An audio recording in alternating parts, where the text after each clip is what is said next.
안녕하세요. 사연에 빠지다의 DJ 민영입니다. 오늘 사연은 역대급으로 천불이 나서 할 말을 잃게 만드는데요. 과연 어떤 사연인지 들어보시겠습니다. 오늘도 두 가지 사연 준비되어 있는데요. 끝까지 들어주실 거죠? 그럼 오늘의 사연 바로 시작해 볼게요. 안녕하세요. 저는 40대 초반 여자입니다. 저는 최근까지도 제가 세상에서 제일 불쌍한 사람이구나 라고 생각하며 살았어요. 이 나이까지 살았어도 제가 보기엔 제 인생만큼이나 서러운 인생은 어디에도 없는 것 같았거든요. 그래도 제가 인생을 포기하지 않고 결혼까지 하고 아이까지 낳게 된 건 제 가여운 인생을 어떻게든 고쳐서라도 다시 살아보자 싶어서였어요. 남편이 저를 구해줄 구원자라고 확신했거든요. 그런데 아니었습니다. 오히려 남편을 만나고 나서부터 제 인생은 더 나락으로 가고 있었는지도 몰라요. 남편을 만난 건 40이 다 돼서예요. 40이 다 될 때까지 제대로 된 연애는 해보지도 못했고 저에게 먼저 다가오는 남자도 없었기 때문에 제 인생에 결혼이나 아이는 전혀 없을 줄 알고 살았어요. 그런 저에게 남편을 만나자마자 아이와 결혼이 동시에 찾아왔으니 남편은 저에게 선물과도 같은 사람이라고 여겼습니다. 남편과 저는 회사 회식 자리에서 처음 만났어요. 사실 당시에 다니던 회사에서 제가 동료들과 잘 지내질 못해서 원래는 회식에 가도 대충 밥만 먹고 빠져나왔어요. 그런데 그날따라 평소 저를 별로 좋아하지 않던 동료 경성씨가 1차까지 같이 가자고 먼저 제안하더라고요. 본인이 아는 남자들이 술을 사주겠다고 오는 중이니 같이 마시자고요. 사실 고민이 됐어요. 경선씨가 평소 하던 행동으로 봐서는 절대 저를 위할 사람이 아닌데 오늘따라 왜 저러나 싶었거든요. 경선씨는 외모도 예쁘장하고 일도 잘해요. 그런데 인성이 영 거지 같았습니다. 친한 사이는 아니었지만 워낙 경선씨가 시끄럽게 떠벌리고 다니는 성격이라 옆에서 들어보면 매일 돈 좀 있는 남자들을 꼬셔서 등쳐먹고 다니는 것 같더라고요. 거기다가 말도 개념 없이 해요. 저보다 나이도 어리면서 저를 대놓고 무시했습니다. 저는 다른 회사에 있다가 함께 일하던 상사와 함께 이 회사로 들어오게 된 거예요. 그래서 기존에 있던 직원들보다 제가 더 경력이 많습니다. 그런데 경선 씨는 자기는 서울의 4년제 대학을 나왔고 저는 전문대도 다니다 졸업을 못한 고졸인데 본인이랑 같은 업무를 하고 같은 직급이라는 것에 불만이 많았어요. 심지어 툭하면 저더러 낙하산 아니냐고까지 했습니다. 그날도 저는 전혀 2차에 갈 생각이 없었는데 경선 씨가 하도 같이 가자고 쫄라서 따라간 거예요. 처음엔 남자들 앞에서 제가 성격이 좋다는 둥, 귀엽게 생겼다는 둥 괜히 추켜 세우더니 나중에는 결국 본색을 드러내더라고요. 잘 알지도 못하는 남자들 앞에서 어김없이 헛소리를 하더라고요. 서영 씨는 볼수록 운이 좋은 것 같아요. 우리 회사가 아무리 이름 없는 중소기업이라고 해도 명색이 대기업 하청인데 고졸이 들어오긴 힘든 구조잖아요. 우리 중에 고졸은 서영 씨밖에 없기도 하고. 경선 씨, 벌써 그거 먹고 설마 취했어요? 또 무슨 소리를 하고 싶어서 그러는 거예요. 회사도 아니고 밖에서까지 버릇없이 시비를 거는 게 짜증이 나서 저는 인상을 팍 썼습니다. 그만하라는 식으로요. 그런데 이 여자는 아랑곳하지 않고 자기 하고 싶은 말을 떠들어댔어요. 서영씨, 아버지가 검사라면서요? 혹시 그 백으로 회사까지 들어온 거 아닌가 싶으니까 그렇죠. 내가 아버지 백으로 취직할 것 같았으면 더 좋은 회사에 갔지. 뭐하러 이런 작은 회사에 들어와요. 경선 씨는 우리 회사를 너무 과대평가하는 거 아니에요?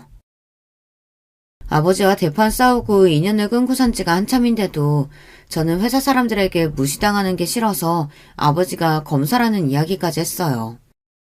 그나마 가족 이야기를 하고 나서 제 외모나 학벌 가지고 무시하던 사람들이 더 무시하지 않았거든요. 저도 평소에 하도 당하고 살다 보니 사람 괴롭히는 인간들 상대하는 데에는 도가 텄습니다. 그러다 보니 저런 개념 없는 된장녀에게까지 지고 싶지 않았어요. 그런데 인생이란 게 한치 앞을 모릅니다. 제가 그렇게나 싫어하던 경선 씨가 아니었다면 남편을 만나지 못했을 거예요. 바로 그 개념 없는 경선 씨가 제 동서가 됐거든요. 남편이 경선 씨 대학 선배였어요.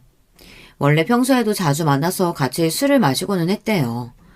그날도 남편 지인들이 여자를 소개해달라고 조르는 바람에 같이 모여서 술을 마시기로 한 거였더라고요. 안 봐도 뻔하죠. 원래도 남자들한테 매일 술 얻어먹고 다니는 게 일상인 경선 씨가 그런 좋은 기회를 놓칠 리가 없으니까요. 그런데 하필이면 그날 제 인생에도 신기한 일이 생겼어요. 그렇게 여자 직원들이 많은데도 남편은 처음부터 저에게 관심을 보였습니다. 술자리는 3차까지 이어졌어요.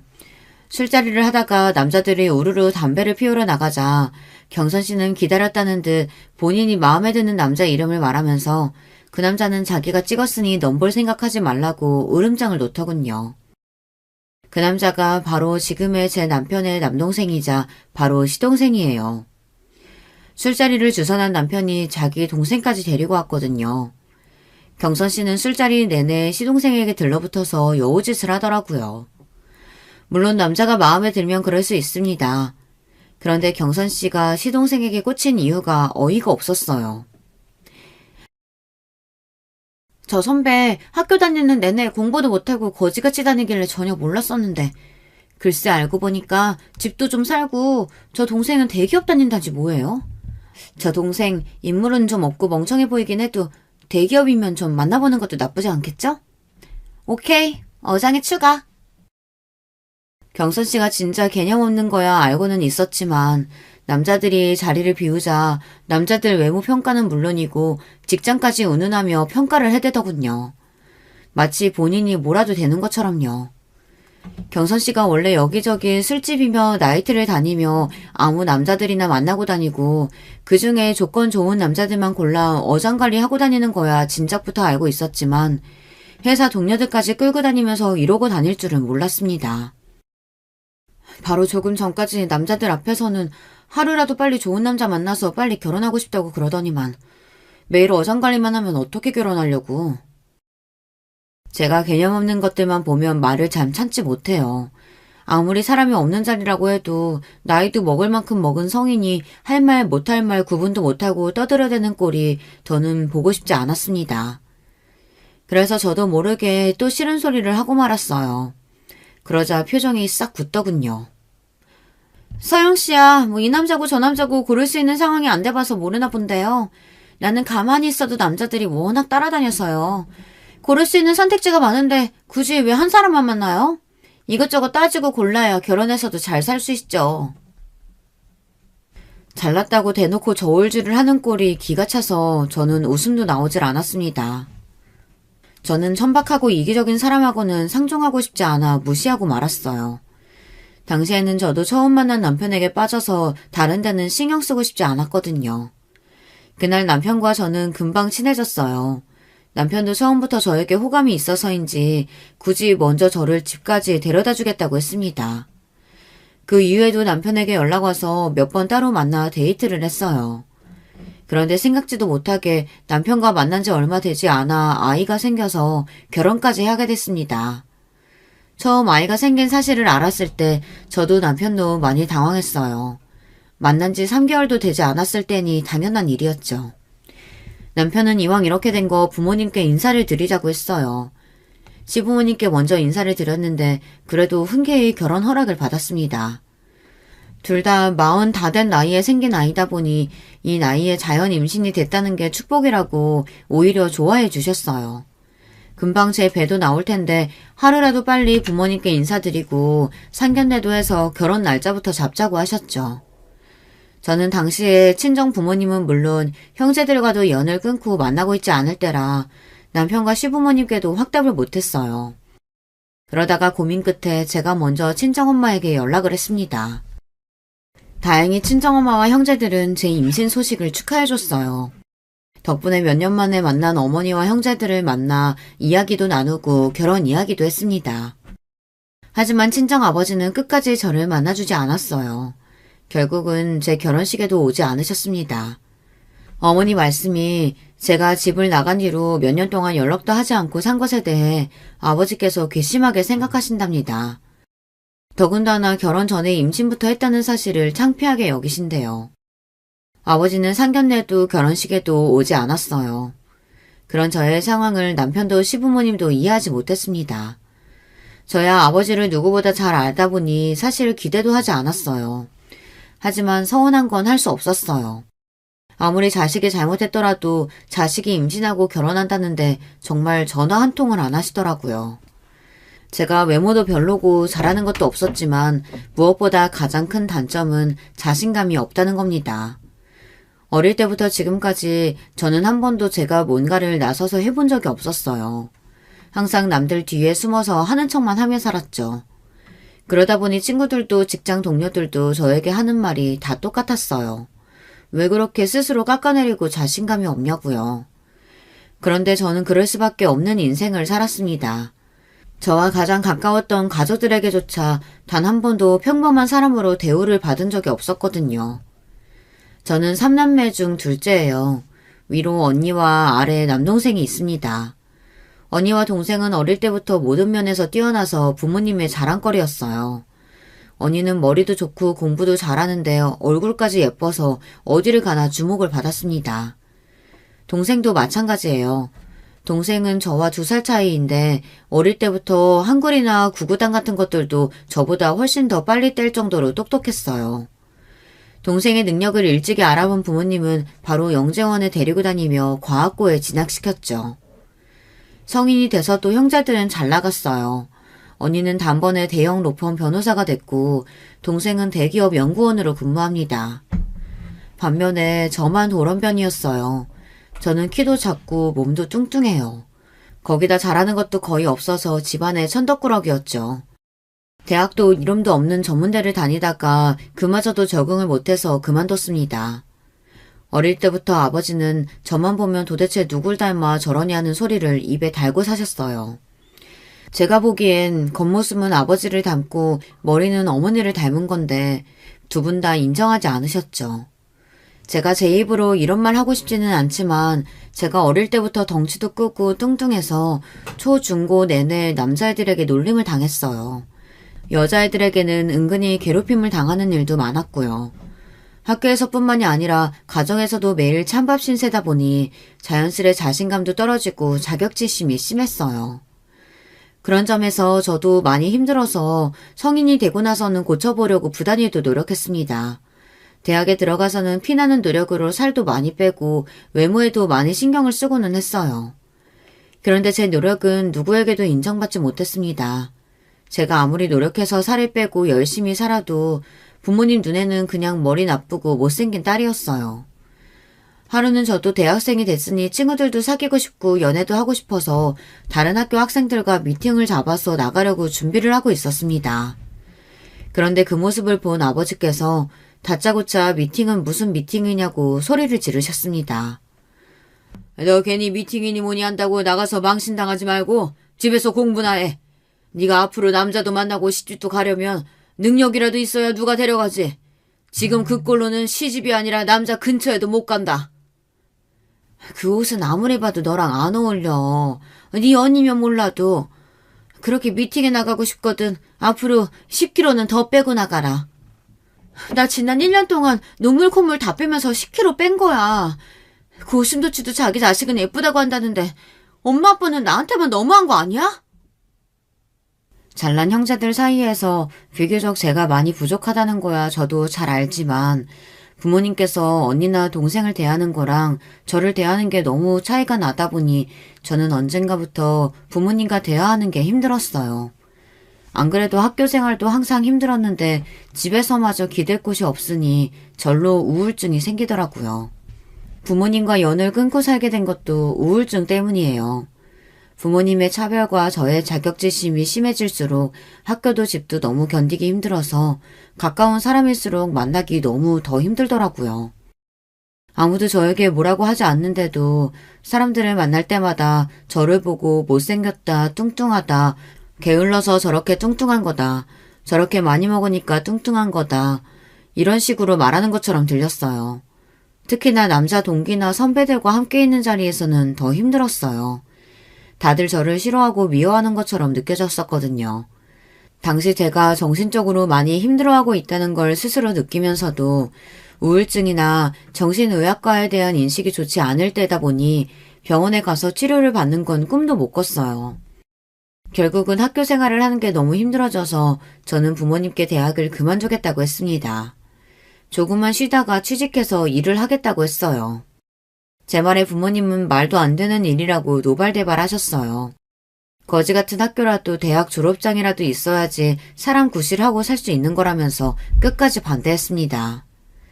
저는 제 마음대로 학교에 휴학계를 제출했어요. 사람을 만나는 것 자체가 너무 괴로운데 공부를 어떻게 할 수가 있겠어요. 그런데 제 휴학 사실을 알게 된 부모님은 저를 아무짝에도 소용없는 패배자 취급을 했습니다. 내가 그렇게 알아듣게 말했는데도 네가 멋대로 휴학을 해? 꼴랑 2년 전문대 다니는 것도 못하는 게 도대체 뭘 어떻게 살겠다는 거야? 평생 나한테 빌붙어서 살기라도 하겠다는 거야? 아빠가 뭘 걱정하시는지 아는데 제가 정말 너무 많이 힘들어서 그래요. 아무래도 우울증 같은데 휴학하고 쉬면서 치료받아야 될 것 같아요. 제가 아무리 성인이라도 이제 갓 20살이 넘었는데 뭘 알겠어요. 저도 부모님께 도움을 받고 싶어서 고민 끝에 조심스레 말씀드렸습니다. 그런데 제 말에 아버지는 미간을 구겼어요. 뭐? 우울증? 너처럼 걱정 없이 세상 편하게 사는 게 무슨 우울증이야? 아주 복에 겨운 소리를 하고 있네. 괜히 공부하기 싫다고 나약한 소리 말고 당장 내일 가서 휴학 안 한다고 다시 이야기하고 와. 안 그러면 이 집에서도 당장 쫓아낼 테니까 그런 줄 알아. 지금은 네가 아직 어려서 아버지 말이 야박하게 들릴지 몰라도 결국은 아버지 말이 다 맞아. 더군다나 네 나이에 정신병원 다닌 기록이라도 남으면 앞으로 취직은 어떻게 하고 시집은 어떻게 가니? 부모님 말씀에 저는 너무 서러워서 눈물이 왈칵 쏟아졌어요. 그리고 지난날 있었던 일들이 파노라마처럼 지나가면서 서러움이 몰려왔습니다. 아빠 엄마가 나에 대해서 뭘 안다고 그래? 나 초중고 내내 애들한테 매일 놀림당하고 따돌림 당했어. 그동안 내가 혼자 얼마나 힘들었는지 알아요? 네가 따돌림 당한 게 우리 탓이라는 거야 뭐야? 그러게 진작에 살도 좀 빼고 공부도 하지 그랬어. 네 언니랑 동생 좀 봐라. 예쁘고 뭐든 잘하니까 친구들이 알아서 따르고 학교 생활도 잘만 하잖아. 어이구, 도대체 누굴 닮아서 저렇게 한심한 소리만 해대는지. 그날 저는 태어나 처음으로 제가 부모님의 딸이라는 사실이 너무 싫었어요. 그리고 마음을 굳게 먹었습니다. 무슨 짓을 해서든 이 집을 떠나겠다고요. 저는 마음먹은 대로 해냈습니다. 휴학하자마자 악착같이 일자리를 구했어요. 그리고 1년 동안 월급을 차곡차곡 모아 집을 나왔습니다. 고작 보증금 2,000짜리 반지하 월세였지만 제가 스스로 해냈다는 것이 기뻤어요. 그리고 저는 집을 나온 이후 서서히 부모님과 거리를 두기 시작했어요. 그리고는 몇 년 뒤 아예 인연을 끊어버렸습니다. 물론 부모님이 보고 싶고 그리웠던 적도 있었어요. 하지만 저를 위해서라면 그 편이 더 나을 거라고 여겼습니다. 집을 나와 살면서 가장 먼저 한 건 정신의학과에 다니기 시작한 거예요.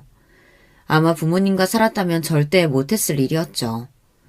당시에 제가 다녔던 직장은 유명하고 큰 회사는 아니었지만 가족 같은 분위기였어요.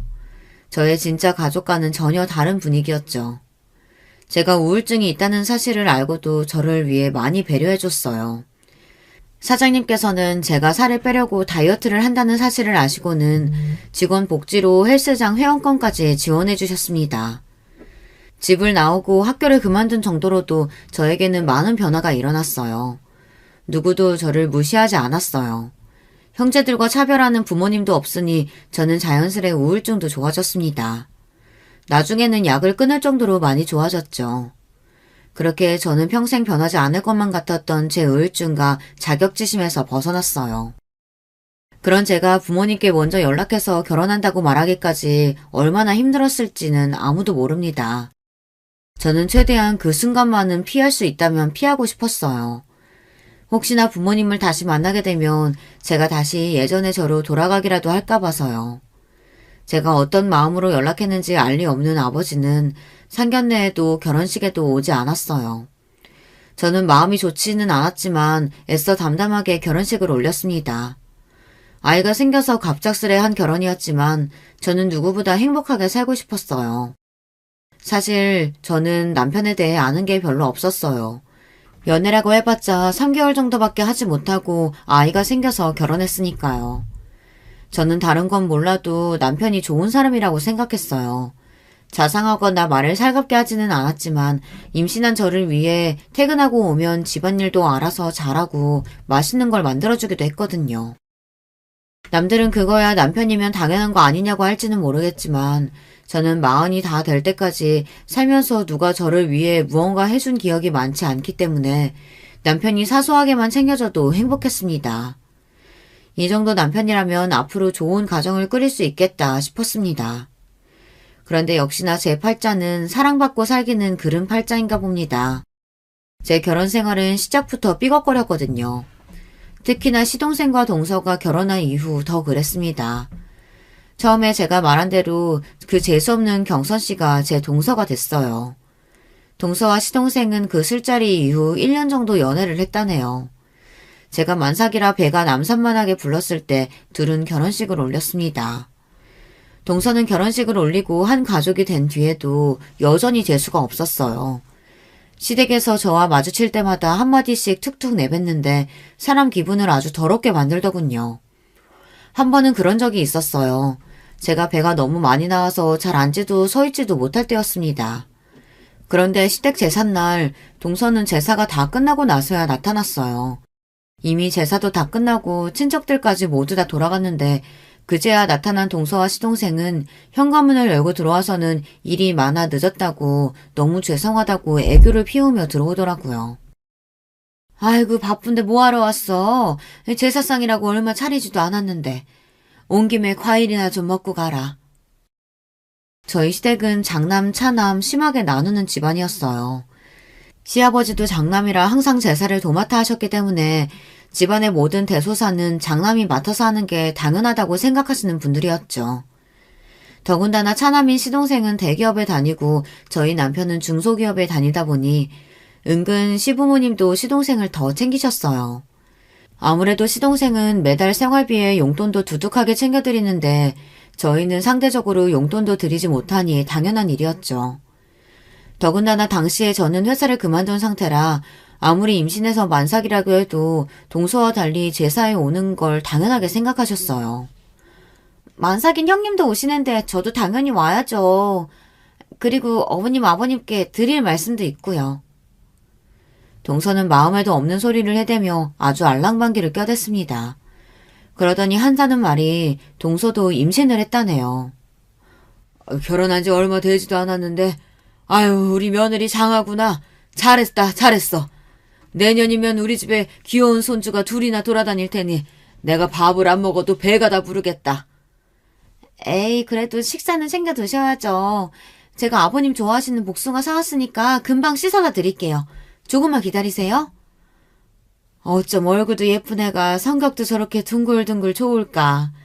우리 집에 딸이 없어서 외로웠었는데 우리 둘째 며느리는 꼭 며느리가 아니라 딸 같아. 시부모님과 동서가 얼마나 죽이 척척 맞는지 저는 자꾸만 질투도 나고 괜히 심술도 나더라고요. 저는 애써 웃으며 동서에게 축하한다고 하고 혼자 주방에 들어가 설거지를 했어요.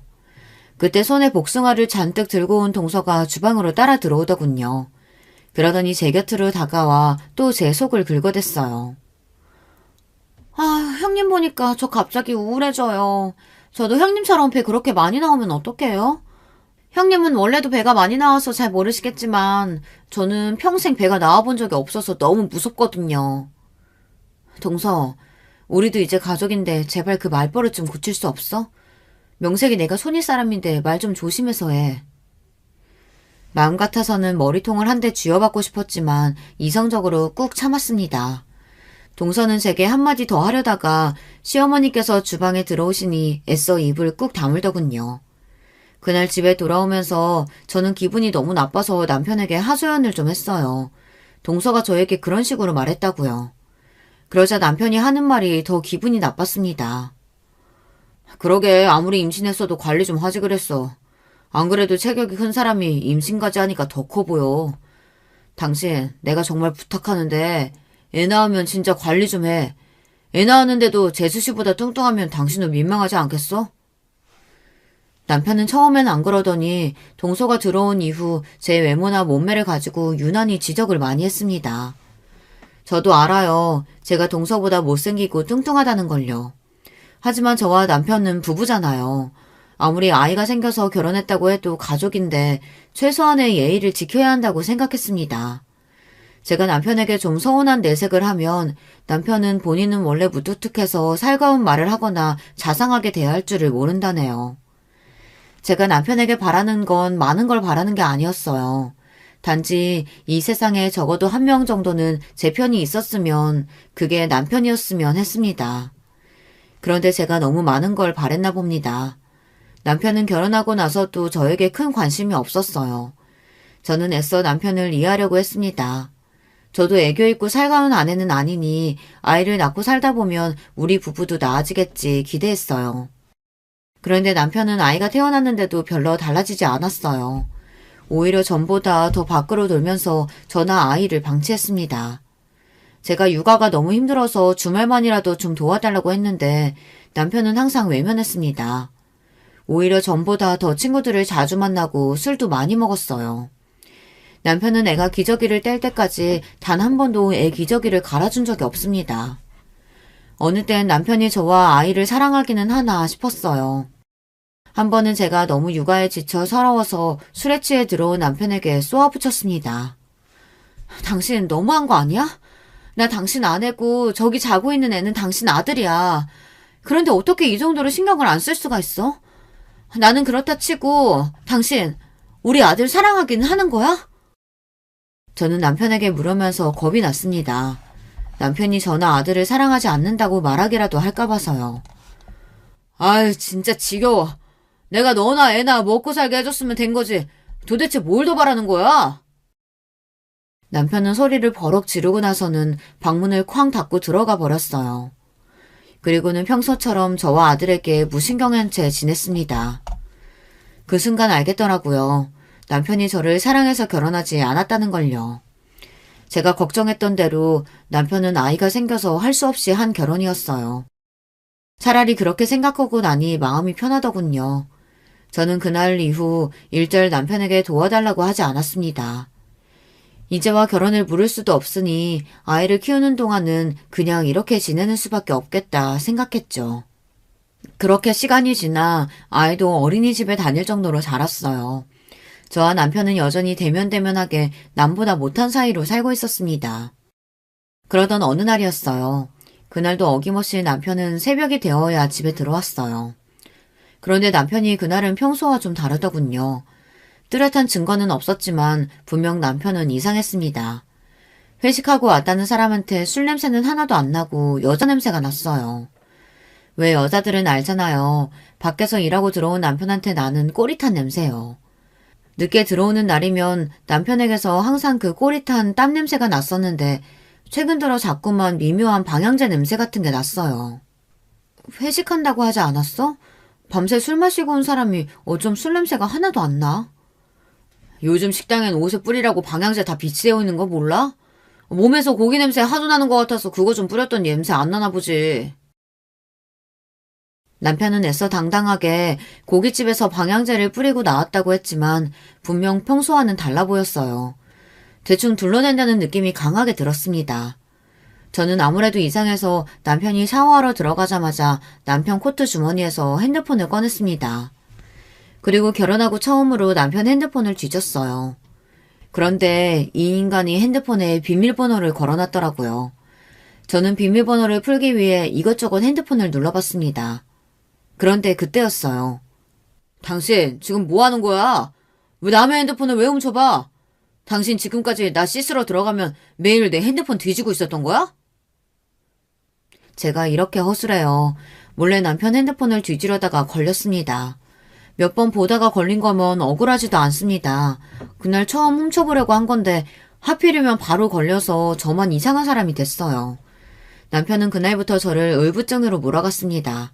회식을 핑계로 집에 늦게 들어오거나 혼자 베란다에 나가서 오래 통화하고 들어와서는 괜히 저에게 큰 소리를 쳤어요.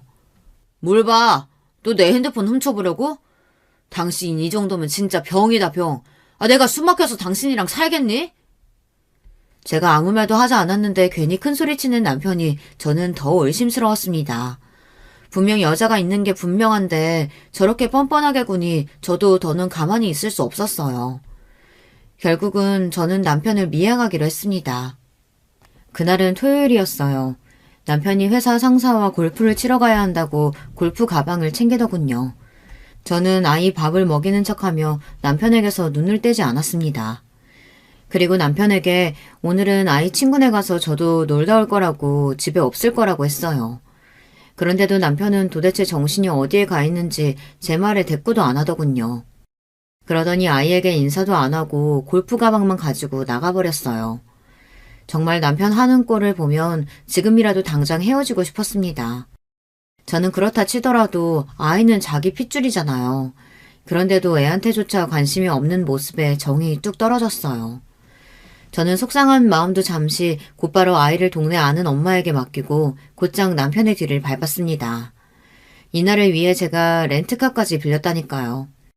그런데 생각지도 못한 일이 벌어졌어요. 남편 차가 집을 빠져나와 익숙한 동네로 들어서더니 시동생 네 아파트 단지로 들어가더군요. 저는 곧장 차를 돌려 아파트 출구 쪽으로 가서 남편 차가 나오기만을 기다렸어요. 저는 혼자 별의별 생각을 다 했습니다. 도대체 남편이 주말에 시동 내 아파트는 왜 온 건가 싶어서요. 그리고 일말에 기대를 했습니다. 이대로 남편 차가 경기도에 있는 골프장으로 향하기만을 바랬습니다. 그런데 남편의 차는 괜히 동네를 몇 바퀴 더 돌았어요. 그러더니 차차 본색을 드러내더군요. 대낮부터 모텔이 즐비한 모텔촌으로 차를 옮겼어요. 저는 남편의 차를 뒤쫓을수록 더 의문만 생겼습니다.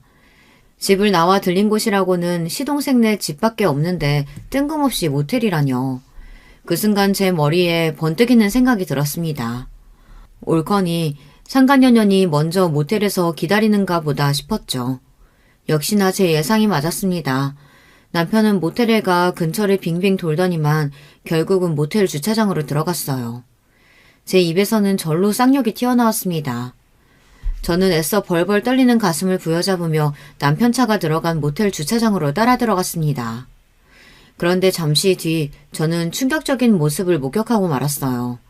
글쎄 남편 차 조수석에서 내린 건 다름 아닌 동서였습니다. 저의 전 직장 동료이자 시동생의 아내인 동서 말이죠. 저는 순간 이건 뭐가 잘못돼도 한참 잘못됐다 싶었는데 잠시 뒤 차에서 내린 동서가 촐랑거리며 남편에게 다가가 팔짱을 끼는 모습을 보니 제 눈이 휙 돌더군요. 그 순간 저는 곧바로 차에서 내려 두 연놈에게 달려들었습니다. 그러고는 곧장 동서 머리채부터 잡아챘어요. 이 연놈들이 미쳤나? 여기가 어디라고 둘이 팔짱을 끼고 들어와? 그 순간 저는 눈에 뵈는 게 아무것도 없었어요. 오로지 지금 내 눈앞에 보이는 이 연놈들을 죽일 생각밖에 없었습니다. 자기야, 이 여자 지금 뭐 하는 거야? 빨리 떼줘. 이 돼지같이 무식한 옆에 애야. 손 안 나? 뭐? 자기? 너 진짜 돌았니? 네 남편은 어디다가 두고 남의 남편 데리고 모텔에 들어가? 저는 동서 머리채를 잡은 손에 힘을 세게 주고는 마구 흔들어댔습니다. 그때였어요. 제 남편이자 제 아들의 아버지인 인간이 제가 동서 머리채를 흔드는 사이 세상에서 가장 찌질한 모습으로 도망치더니 차를 가지고 순식간에 도망쳐버렸어요. 저와 동서년을 모텔 주차장에 그대로 둔 채 말이죠. 순간 저는 물론이고 동서년까지 기가 차서 정신없이 모텔 주차장을 벗어나는 남편의 차 뒤에다 대고 소리를 질렀습니다. 정말 지금 생각해도 너무 기가 차고 어이가 없어요. 세상에 병신도 저런 병신이 있나 싶어서요. 그제야 제 손에서 벗어난 동서년이 적반하장인지 제 어깨를 밀어내며 지금 뭐 하는 거냐고 오히려 대묻더군요. 저는 순간 황당해서 절로 웃음이 튀어나왔어요. 그 상황이 너무 기가 차서요. 너야말로 내 남편이랑 여기 뭐하러 왔는데? 거짓말할 생각 말고 똑똑히 말해. 안 그러면 지금 당장 네 남편까지 부를 테니까. 남편이 모텔을 벗어난 지 좀 됐는데도 저는 혼란스러운 마음이 좀처럼 나아지질 않았어요. 제 눈앞에 벌어진 이 상황을 어떻게 정리해야 할지 가늠조차 되질 않았죠. 그런데 그때였습니다. 갑자기 표정이 변한 동서가 말을 바꾸기 시작했어요. 어머 형님, 도대체 여기가 어딘데 저를 데리고 오신 거예요? 도무지 여기가 어딘지 모르겠네요. 동서는 갑자기 저더러 형님이라고 부르더니 여기에 왜 온 거냐며 발연기를 했습니다. 저야말로 어이가 없어서 멍하니 동서 얼굴을 노려봤어요. 그러자 다시 순식간에 얼굴이 변한 동서가 제게 바짝 다가오더니 욕을 퍼붓기 시작하더군요. 아씨, 대충 넘어가라고 했더니 네가 뭘 잘났다고 꼬나봐. 너 지금 뭔가 단단히 착각했나 본데 네 남편도 홀라당 튀어버린 마당에 내가 여길 네 남편이랑 왔다는 증거가 있어? 도대체 무슨 증거가 있다고 지랄이야. 동서녀는 사악한 표정으로 뻔뻔하게 굴었어요. 그러면서 오히려 저더러 증거도 없으면서 사람을 몰아간다고 억울한 신용을 했어요. 저는 이미 너무 혼란스러워서 무슨 말을 해야 할지 몰랐습니다. 남편과 동서가 있는 모습을 보니 화가 나서 다짜고짜 머리끄댕이부터 잡기는 했지만 동서년 말대로 증거가 필요했어요. 이미 남편은 도망쳤습니다.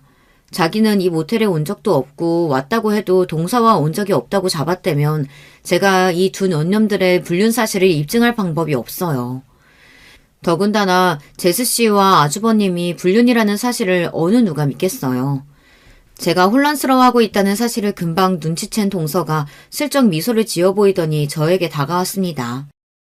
아, 우리 형님 많이 놀랐나 보다. 그러게 여기까지 찾아왔어요. 그냥 평소처럼 눈치 없는 여편애로 살 것이지. 도대체 언제부터야? 언제부터 둘이 이런 더러운 짓 하고 다닌 거냐고? 뭐래? 내가 형님 이렇게 불러주고 용석이 오빠랑 애 좀 낳고 몇 년 살았다고 형님이 진짜 용석이 오빠 마누라라도 되는 줄 알아? 오빠는 형님 좋아한 적 없어요. 나 질투하게 하려고 하다가 실수로 애 생겨서 어쩔 수 없이 형님이랑 결혼한 거라고요. 순간 저는 제 두 귀를 의심했습니다. 재수없는 상간녀년이 일부러 저를 도발하려고 하는 소리라고밖에 생각할 수 없었죠.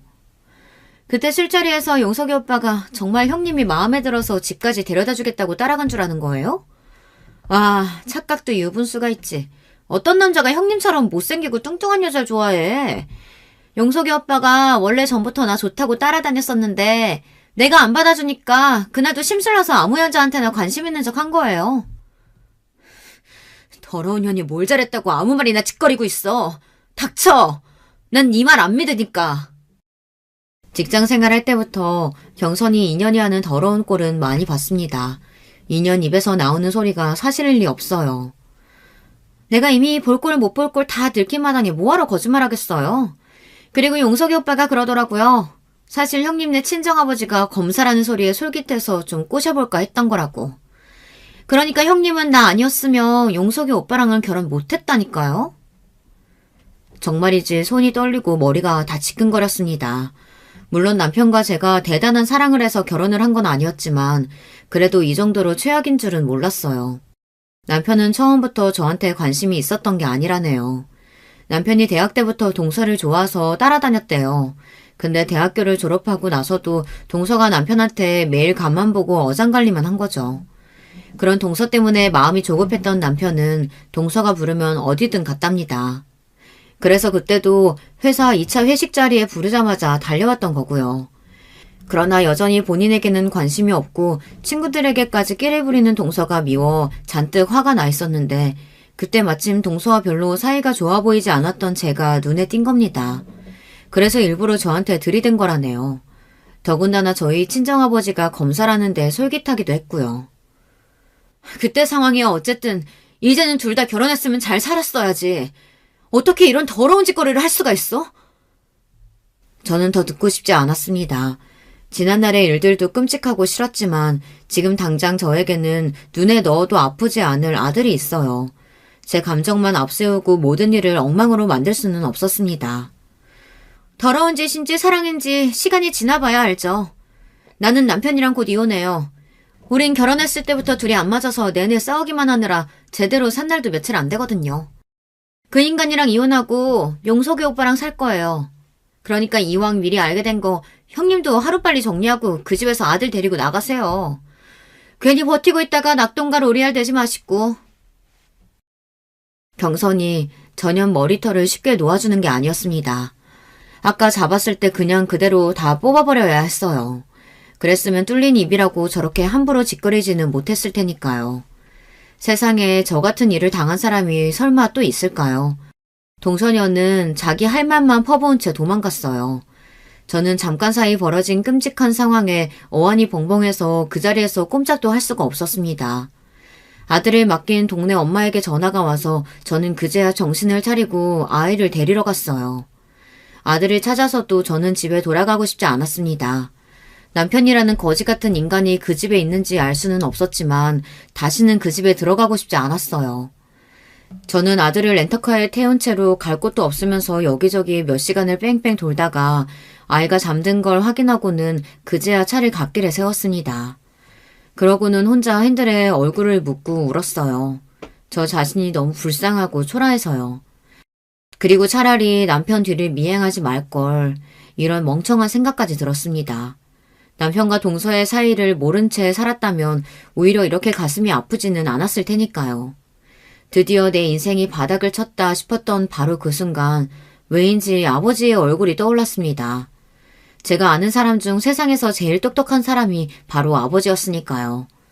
저는 10년 만에 무슨 용기가 났는지 곧바로 아버지에게 전화를 걸었습니다. 그리고 잠시 뒤 믿기지 않은 일이 벌어졌어요. 10년 만에 아버지께서 제 전화를 받았습니다.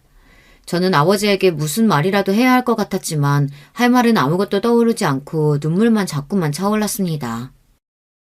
아빠, 제발 전화 끊지 마세요. 사실 나 지금 죽고 싶을 만큼 힘들어서, 정말 너무 힘들어서 아빠한테 전화한 거예요. 제발 나 좀 도와줘요. 정말 이러다가 죽어버릴지도 모르겠다 싶은 마음이 드니 저도 모르게 울분이 차올라 애원하던 말이 튀어나오더군요. 아버지는 그제야 무슨 일이냐고, 결혼해서 잘 사는 거 아니냐고 물었습니다. 저는 10년 만에 듣게 된 아버지의 목소리에 순간 너무 서러워서 아이처럼 펑펑 울며 두서없이 제게 일어난 일들을 이야기했어요. 그리고 잠시 뒤 아버지는 저와 아들을 데리러 와주셨어요. 저는 그 길로 아버지를 따라 친정에 갔습니다. 지금부터 아버지 말 잘 들어. 아버지, 바로 몇 년 전에 부장 검사로 퇴직한 거 알지? 더군다나 네 언니는 대한민국에서 제일 유명한 로펌 변호사야. 아버지가 다 알아서 해결할 테니까 너는 아버지가 시키는 대로만 해.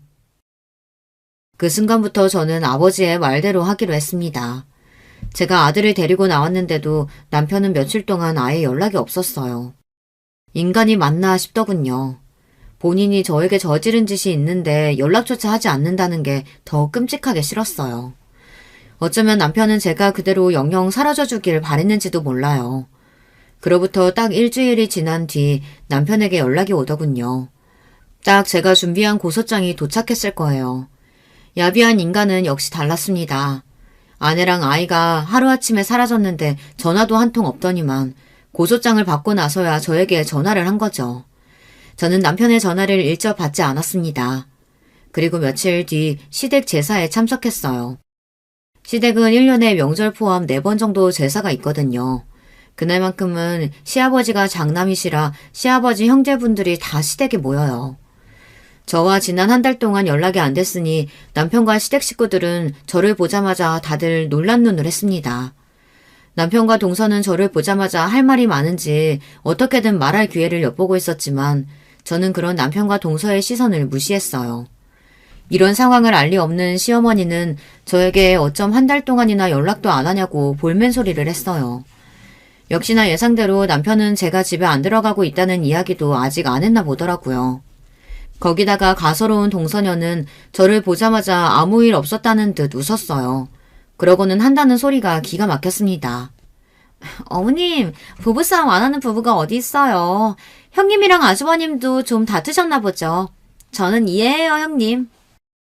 뻔뻔한 것도 능력이라면 능력이에요. 제가 보낸 고소장을 분명히 받았을 텐데 저렇게 태연하게 굴더라고요. 저는 그런 동서가 안 입고 와서 저도 똑같이 깔깔 소리 내며 웃어줬어요. 그치?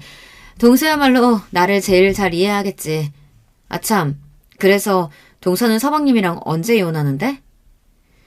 저는 동서에게 언제 이혼할 거냐고 대놓고 물었습니다. 그러자 동서 얼굴이 금방이라도 터질 것처럼 빨개지더군요. 그리고 제사상을 준비하던 시댁의 다른 식구들마저 모두 거실로 나왔어요. 그러자 동서는 물론이고 시부모님까지 당황해 저에게 무슨 소리를 하는 거냐고 화를 내시더군요. 어머, 이 형님이 지금 무슨 소리를 하는 거야? 무슨 말은 무슨 말이야. 동서가 그날 분명히 모텔 앞에서 그랬잖아. 서방님이랑 이혼할 거라고. 태연하게 뱉어낸 제 말에 시부모님이며 남편까지 깜짝 놀라더군요. 그리고 다른 식구들은 쑥덕거리기 시작했어요. 그 모습에 시부모님은 미간을 잔뜩 꾸기며 동서에게 모텔은 뭐고 이혼은 또 무슨 소리냐고 물었어요. 동서, 어머님 아버님께 말씀드리기 어려울까봐 내가 따로 싹 준비해서 가져왔어. 여러분, 이것 좀 보세요. 이게 다 이 두 사람의 불륜 증거예요. 저는 미리 준비해온 불륜 증거 자료들을 가방에서 꺼내 던졌습니다. 그러자 제 눈치만 슬슬 살피고 있던 남편이 불이 났게 달려와 바닥에 떨어진 사진과 자료들을 헐레벌떡 줍더군요. 그 꼴이 아주 우스웠어요. 멍청한인가. 내가 설마 이것만 가져왔겠어? 여기 또 있지. 저는 잔뜩 복사해온 서류들을 아예 방 안 가득 던졌습니다. 저는 지난 한 달 동안 아버지와 언니와 함께 쉬지 않고 남편과 동서의 불륜 증거만 찾았습니다. 찾다 보니 더 어이가 없더군요. 이렇게 증거가 차고 넘치는데 어떻게 지금까지 몰랐을까 싶어서요. 아버지와 함께 일했던 검사들과 검사원들, 거기다가 언니 로펌 직원들까지 물심양면으로 도와줬어요. 지난 반년 동안 남편과 동서의 카드 내역, 블랙박스 기록만 따서 CCTV를 뒤진 정도만으로도 증거가 충분했습니다. 더러운 연놈들이 일주일에 서너 번씩이나 만났더라고요. 너희 사람 잘못 건드렸어. 너희들 덕분에 우리나라 최고 검사들이랑 변호사들이 다 힘을 합쳤으니까. 바닥에 떨어진 자료들을 확인한 가족들은 경악을 금치 못했습니다. 그럴만했죠. 세상에 아주버님과 재수씨 간의 불륜이라니요. 이건 사람과 전쟁에서도 나올까 말까한 막장 중에 개막장이었어요. 여보, 그만해. 우리 아들도 생각해야지. 수근거리는 가족들 사이로 제게 다가온 남편이 귀에 대고 조용히 속삭이더군요. 이제와 저더러 우리 아들 생각을 하라네요. 양아치 같은 인간이 그제야 아들 생각이 나나보더군요. 개 같은 새끼. 바람 피울 때는 네 새끼 생각은 눈꼽만큼도 안 하더니만 이제 와서 뭐? 아들을 생각해? 웃기는 소리 하고 있네. 나한테 절대 합의는 없으니까 그런 줄 알아. 인연이 감히 내 인상에 똥을 뿌려? 너 내가 가만히 안 둘 거야. 너 이리 와! 동서녀는 이제 아예 다 끝났다고 생각하는지 저에게 달려들어 머리꺼댕이를 잡으려고 했습니다. 저도 이때다 싶어 아주 동서녀 머리털을 다 뽑아버릴 작정이었죠. 그런데 그때였습니다. 시댁 문이 벌컥 열리더니 시동생이 들어왔어요. 그리고 새로운 반전이 일어났어요. 이경선, 인연 어딨어? 그 점잖은 시동생이 동서녀 욕까지 하며 들어왔습니다. 그리고 새로운 서류를 바닥에 던졌어요. 그건 바로 다름 아닌 유전자 검사 서류였어요. 그리고 그 서류에는 더 쇼킹한 내용이 적혀 있었습니다. 와, 세상에. 어떻게 너 같은 년을 만나서 형수한테 듣고 수진이가 내 딸이 아닐 수도 있겠다 생각했었는데 내 딸이 아니더라. 거기다가 형 애도 아니고. 도대체 수진이는 누구예요? 그 순간 시댁에 있던 모든 사람들은 다들 입을 쩍 벌리고 동서에게 손가락질을 하기 시작했어요. 그런데 그때였어요. 어느 때보다 흥분한 남편이 성큼성큼 걸어와 동서 뺨을 갈겼습니다. 뭐야? 너 나 말고 남자가 또 있었던 거야? 아이고, 이게 다 무슨 일이냐? 시댁은 말 그대로 초토화가 돼버렸습니다. 남편이라는 작자는 동서에게 진심이었나 봅니다. 다른 그 어떤 거보다 동서에게 남편과 시동생 말고도 또 다른 남자가 있었다는 게 더 쇼킹했나 봅니다. 그 순간 시동생은 남편에게 달려들어 먹살을 잡았고 그 모습에 시어머니는 뒷목을 잡고 바닥에 쓰러지셨습니다. 시아버지는 그런 시어머니를 부축하고요. 저는 고개를 저으며 그 길로 시댁을 나왔습니다. 시댁에서 제가 할 일은 끝난 것 같아서요. 그날 모텔 앞에서 남편과 동서를 보고 친정에 오자마자 저는 시동생에게 연락을 했어요. 그리고 제가 본 광경에 대해 다 이야기했습니다. 동서 말이 맞기는 하더군요. 안 그래도 시동생도 동서와 이혼할 생각이었대요. 시동생도 동서가 딴짓하고 다니는 것 같아 뒤를 좀 캤는데 영 증거를 못 찾았다고 하더군요. 더군다나 애도 잘 돌보지 않고 사치만 부리는 게 진작부터 맞지 않아 매일 싸웠답니다. 그러던 중 제 이야기를 들었으니 시동생도 곧바로 유전자 검사를 하겠다고 했어요. 시동생은 조카가 남편 아이일지도 모른다고 생각했습니다. 그런데 시동생도 남편도 친아버지가 아니라고 나왔으니 더 절망이었죠. 저는 정말 입에 담기도 힘들 정도로 치욕스러운 일을 당했습니다. 더러운 인간 둘 때문에 많은 사람이 상처를 받았죠. 저는 며칠 전 이혼 확정을 받았어요. 하지만 아직 이혼 소송 중입니다. 물론 불륜 사실은 인정됐지만 위자료 소송이 아직 진행 중이거든요. 저를 담당하는 저희 언니가 제가 받을 수 있는 최고 위자료를 두 연념들에게 청구해서 소송이 좀 길어지고 있습니다. 저는 시일이 얼마나 걸리던 끝까지 싸워서 제가 원하는 만큼 다 받아낼 거예요. 이런 저에게 응원의 메시지 댓글로 많이 달아주세요. 여러분의 응원 댓글은 저에게 많은 힘이 될 것 같습니다.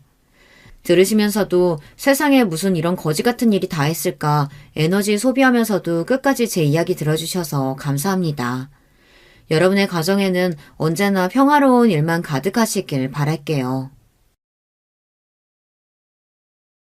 여러분, 두 번째 사연 시작하기 전에 좋아요, 구독 꼭 눌러주실 거죠? 그럼 두 번째 사연 바로 시작합니다. 안녕하세요. 저는 언제 이렇게 나이가 먹었나 싶은 70대 중반 사람입니다. 대체 인생이란 건 평생을 뛰어다니며 살다가 누워서 젖은 끝을 볼 때까지 계속 힘든 일들이 생기는 걸까요? 이제 좀 고비 넘겼다 싶으면 또 생기고 살만하면 또 생기고 이 나이쯤 되면 그런 일은 없을 줄 알았던 제가 너무 순진했네요. 제 또래분들은 늘상 정신 똑바로 차리고 누구한테도 빈틈 보이지 말고 잘 살아가시길 바랍니다. 저는 겨우겨우 망신은 면했지만 아직 상처가 아주 아리게 남아있거든요. 전 어릴 적에 엄마 아버지 없이 자라서 친척 집에 맡겨져서 힘들게 자랐습니다. 그래도 형제들이 많아서 그런지 서로서로 의지하며 지냈어요. 전쟁 중에 엄마 아버지와 큰오빠까지 먼저 갔지만 그래도 제 바로 위에 있는 언니가 저를 엄마처럼 챙겨줬죠. 을순아, 이제 언니만 잘 따라다녀. 알았지? 정신 똑바로 차리고 살아야 해. 엄마 아버지 안 계시니까 우리끼리라도 똘똘 뭉쳐서 잘 살아가야겠는다고. 우리는 7남매였는데 장남이었던 큰오빠 아래로 줄줄이 언니들이 있었고 중간에 작은 오빠도 있었어요. 그런데 오빠가 잘못 먹어서 그런지 늘 비실비실거렸고 언니들은 그런 오빠를 늘 걱정했답니다. 막내인 저는 뒷전으로 밀려났었는데 그나마 여섯째인 영순 언니가 주먹만한 밥이라도 갖고 와서 저를 떠먹여주곤 했답니다. 하지만 그렇게 힘들게 살던 중 우리는 큰 사건을 겪고 말았어요. 이때 우리는 어촌에 살고 있었는데 그 당시 일은 70대가 된 지금도 아주 선명하게 기억이 납니다. 바로 우리 작은 오빠, 그 마르고 병약하고 못 먹어서 늘 말라있던 명수 오빠가 말이에요. 끔찍한 사고를 당하게 된 거예요. 그때 동네 아주머니들이며 배 타고 나갔던 아저씨들까지 난리가 났었어요. 아이고, 요 앞에 김씨네 집 앞에 그 하천 말이야. 거기 물살이 세서 얼마 전에도 어린애 떠내려갔잖아. 아까도 그랬다는구만. 웬 비쩍 말라 빠진 남자애래. 처음에 이런 말을 들었던 우리 영순 언니는 설마 그게 자기 오빠일 거란 생각을 못했다는 거예요. 하지만 우리가 당시 신세져서 살고 있던 외삼촌 댁에 돌아갔을 때 오빠가 없다는 걸 알았고 외숙모가 오빠를 엄청 찾고 있었다는 거예요. 얘 영순아, 네 오빠 못 봤어? 아까 여기 어슬렁거리고 있던데. 하도 애가 정신이 빠져서 넋이 나가 있으니 원. 아유, 비도 많이 오는데 어딜 갔다냐. 이 말에 언니는 벼랑간 이상한 생각이 들어서 맨발로 뛰쳐나갔고 돌아오는 길 만난 언니들과 동네 아줌마들과 함께 오빠를 찾으러 다녔던 거예요. 하지만 끝끝내 우리 오빠는 우리 곁으로 돌아오지 못했으며 동네 사람들이 떠들어댔던 그 하천에 휩쓸려간 남자애가 우리 오빠라는 것을 확인하게 됐어요. 그때 언니들과 저는 엄마, 아버지와 큰오빠를 전쟁 중에 떠나보낸 지 그리 오랜 시간이 흐른 뒤도 아니었어요. 한 5년쯤 됐을까요?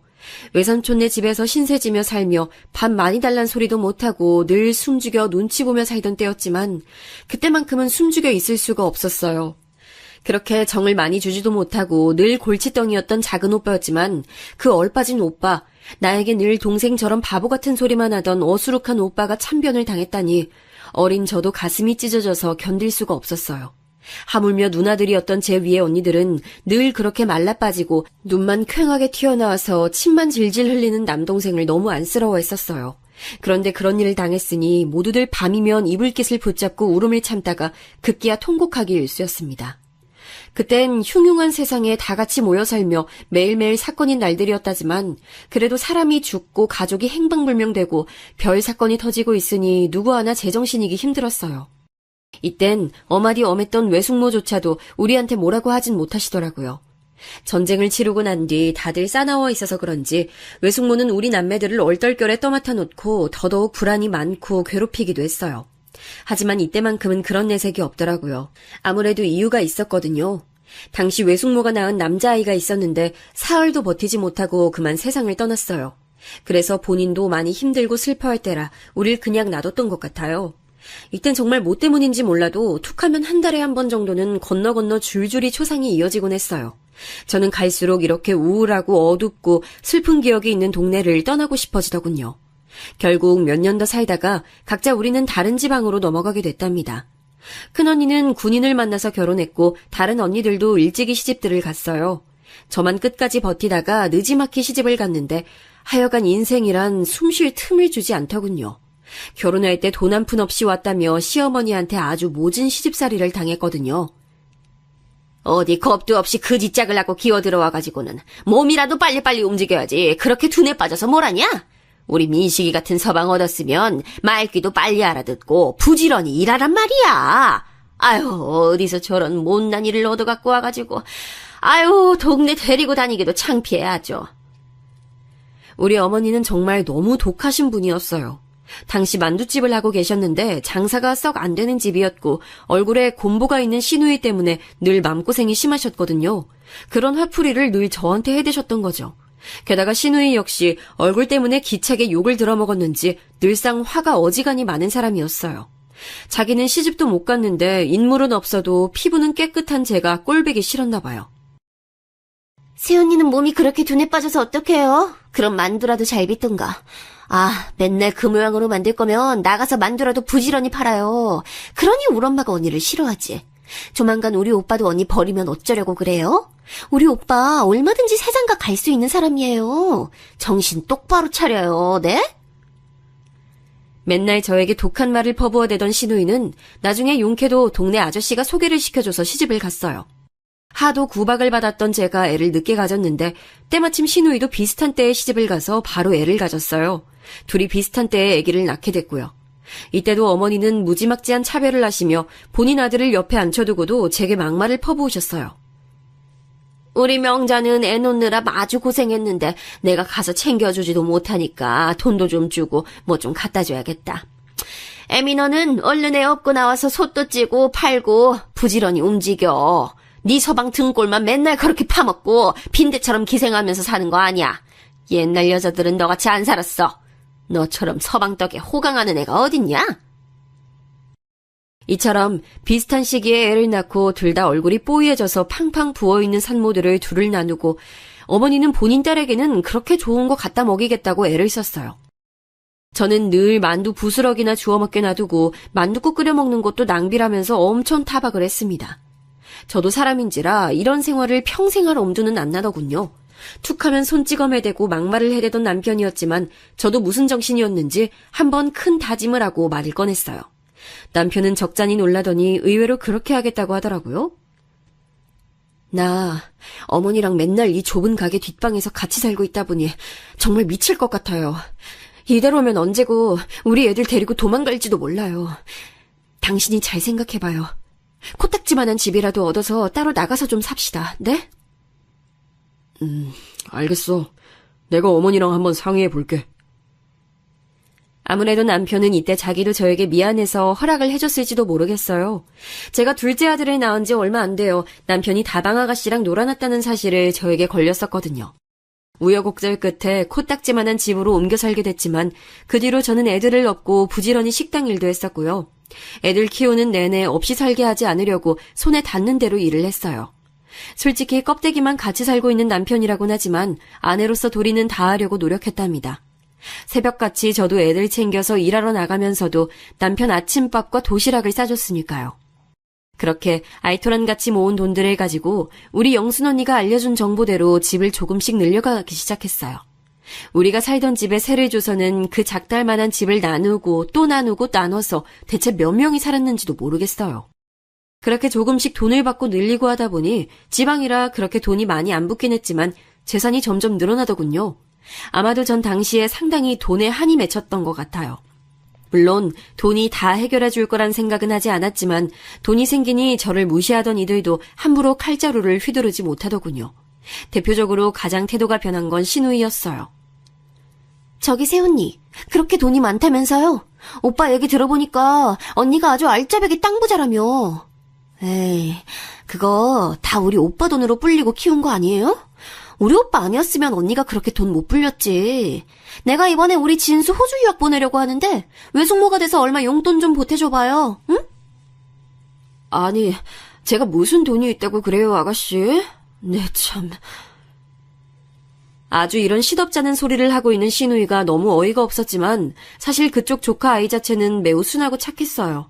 지 엄마가 얄미울 뿐 애는 잘못이 없고 착했기에 가는 길에 얼마 용돈을 쥐어주긴 했답니다. 하지만 제가 어느 정도 부를 좀 잃었다곤 하지만 여전히 자잘한 돈은 아껴 쓰고 규모 있게 살았어요. 솔직히 남편은 제가 이렇게 재산을 늘리고 모으기까지 도움이 된 건 전혀 없답니다.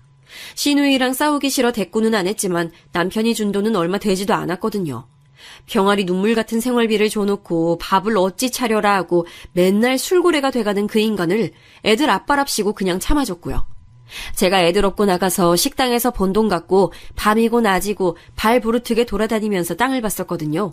그리하여 돈을 불린 거고 나이 먹으니 남편도 죽기 전까지 제 눈치를 봤답니다. 당신 덕에 내가 이만큼 살았지 뭐. 이 김민식이가 자네한테 신세를 많이 줬어. 그럼 그렇고 말고. 아무튼 그러다가 아들 둘을 각각 장가 보냈는데 하여간 이것도 기가 막힌 사연이라고 생각해요. 특히 큰 며느리 같은 경우는 우리 아들보다 1살 위였거든요. 키도 크고 체격도 있고 누가 봐도 누나 동생 같아 보이는 모양새라 전 썩 마음에 들지 않았어요. 그런데도 그렇게 우리 아들이 좋다고 쫓아다니고 결혼을 하겠다고 자기가 끌고 오다시피 한 거예요. 저 어머니, 저희 얼른 결혼 허락해주세요. 창민 씨도 저 없으면 못 살걸요? 일찍 결혼해서 애 낳고 어른들에게 효도하면 너무 좋잖아요. 네? 당시 전 마음의 준비가 안 돼 있어서 덜컥 아들을 보낼 생각은 없었지만 저렇게 하겠다고 우겨대니 어쩔 수 없이 결혼시켰습니다. 결혼 후에도 얘네들이 잘 지내는 것 같았고 사실 전 며느리랑 막 자주 보는 게 불편하더라고요. 다른 엄마들은 안 그러는 것 같은데 말이에요. 대표적으로 우리 신우이는 지 자식 장가 보내놓고 허한지 맨날 저한테 연락을 해대서 들어줬는데요. 그렇게 본인 며느리랑 나쁘게 지내는 모양이었어요. 언니는 왜 며느리랑 잘 안 보고 지내요? 그 맛에 아들 장가 보내고 호강 누려야지. 난 완전히 실패했지만 말이야. 에휴, 초반에 애들 집도 구경 가고 했는데 애가 어찌나 나이석에 구는지 그거 버릇 한번 잡겠다고 뭐라고 했거든? 그랬더니 아주 눈이 뒤집어져가지고 대드는 거야. 아니, 처음에 그러는 줄 몰랐다니까. 근데 언니네 며느리는 결혼식 때 보니까 아주 참하게 생겼더만. 우리 며느리처럼 성질 더럽진 않을 것 같아. 신우이 얘기를 들어보니 나라도 저렇게 자주 드나드는 시어머니는 싫을 것 같더라고요. 그리고 딱히 우리 며느리라고 그렇게 순한 성격도 아니었어요. 간혹 제가 뭘 주겠다고 하면 단박에 거절을 하더라고요.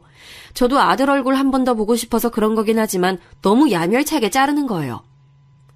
어머니, 저희 김치 사다 먹어서 괜찮아요. 그리고 창민 씨 요즘 너무 바빠서 집에도 늦게 오고요. 이 사람 보고 싶어서 그러시죠?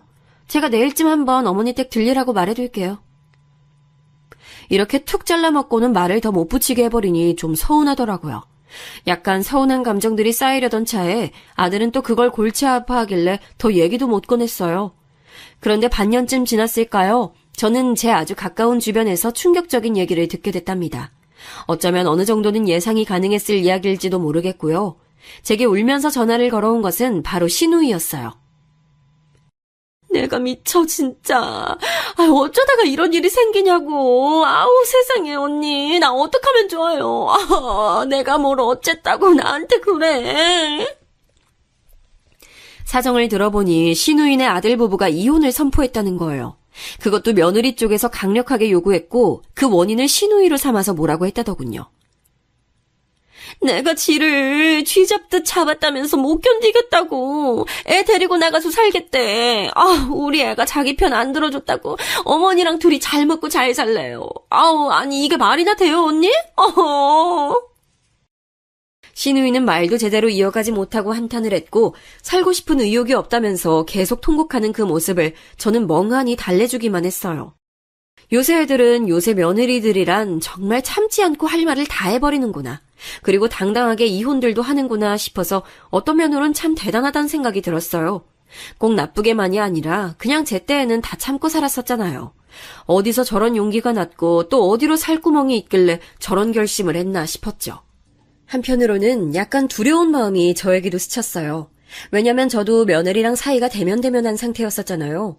이후로 제가 좀 챙겨주면서 용돈도 주고 말도 신경 써서 했더니 돌아오는 며느리의 반응도 다른 거예요. 어머니, 저 요즘은 조금 어머니가 많이 편해진 것 같아요. 제가 엄마 정을 많이 못 받고 자라서 그런지 여자 어른들과 지내기 힘들었거든요. 그런데 요즘은 어머니랑 연락하고 얼굴 보는 게 너무 좋아요. 이런 말을 해주니까 노력도 안 해보고 며느리를 어려워했었구나 싶어 약간은 후회가 되고 이제라도 다행이란 생각이 들었어요. 하지만 문제는 이후에 둘째 며느리가 들어오게 되고서부터 터지게 됐으니 진짜 며느리 하나랑만 사는 사람이 부러워질 지경이더라고요. 자식도 늘어날수록 근심이 생기듯 며느리가 늘어나는 것도 마찬가지였어요. 둘째 며느리는 아주 늘씬하고 외모도 예쁘장한 미인 아가씨였어요. 우리 아들이랑도 아주 마음에 잘 맞았고 둘이 연애하면서 결혼하네 어쩌네 말이 계속 있었죠. 이쁘장한 아가씨인데 집 형편이 넉넉지 않아서 혼수 마련이나 여러 가지로 준비하는 데 시간이 좀 걸렸어요. 그래도 둘째가 좀 더 애교도 많고 무뚝뚝한 큰며느리보다는 대하기 쉽긴 했었답니다. 어머니, 저 엄마라고 불러도 돼요? 예전부터 시엄마랑 잘 지내는 친구들이 너무 부럽더라고요. 저도 그렇게 지내보고 싶었어요. 나이도 어리면서 애교도 많고 나름 귀여운 구석이 있는 둘째는 저랑 잘 지내는 편이었지만 문제는 지 형님인 큰며느리와의 관계였답니다. 저한테 전화를 걸어서 잘 지내기 힘들다면서 울어대는 거예요. 엄마, 우리 형님 정말 저를 너무 피곤하게 해요. 아니 이번 명절에도 글쎄 자기 전 부치게 꼭두새벽부터 자기 집으로 오라는 거예요. 아니 그냥 엄마네서 모이면 되는데 왜 이렇게 일을 2번, 3번 하게 만드는 거예요? 저번에도 한번 일머리 없이 재료만 잔뜩 많이 사와가지고 그때 요리 시작도 못하고 채소 다듬기만 했잖아요. 저 진짜 형님이랑 안 맞아요. 엄마가 좀 뭐라고 야단 쳐주세요. 이 사이에서 정말 갈팡질팡 어쩌지도 못하고 명절날 오기 싫다고 난리를 쳐대니 뭐라 해야 할지 모르겠더라고요. 특히 큰며느리는 제가 직접 본 상황은 아닌데 엄청나게 화가 나서 절대 뜻을 굽히지 않겠다는 거예요. 저도 돈 여유 있는 거 아닌데 자꾸 동서가 이것저것 돈이 없어서 못 해온다는 둥, 지네는 지방 살아서 여유가 없다는 둥 계속 그러잖아요. 이건 완전 시비 거는 거나 마찬가지 아니에요? 게다가 저한테 뭐라고 하는 줄 아세요? 뭐가 그렇게 불만인가 했더니 이 말 듣고 저도 약간 기가 차긴 했답니다. 둘째를 그렇게 보진 않았는데 내심 속으로 자격지심이 있었나 보더군요.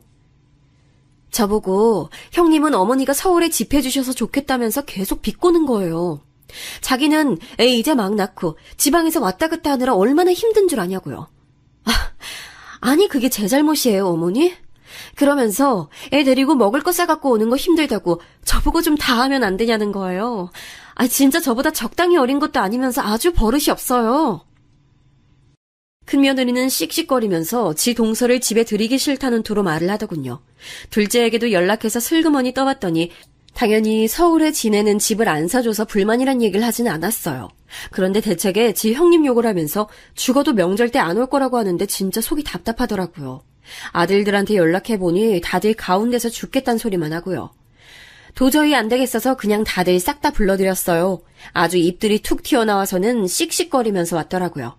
전 숨을 크게 들이쉬고 말했고 제 말에 며느리 둘 다 눈이 빠질 듯이 동그래져가지고 절 쳐다보더군요. 니들 사정 잘 알았다. 이러니 저러니 해도 내가 옛날 얘기를 해야겠어. 나도 니들만 할 때 형님 동서들 사이에 껴서 보통 힘들게 산 게 아니야. 시어머니도 아주 독살맞게 괴롭혔고 명절 때만이 아니라 아무 날 아닌 때도 끌려가서 밥하고 수발 들고 그랬어.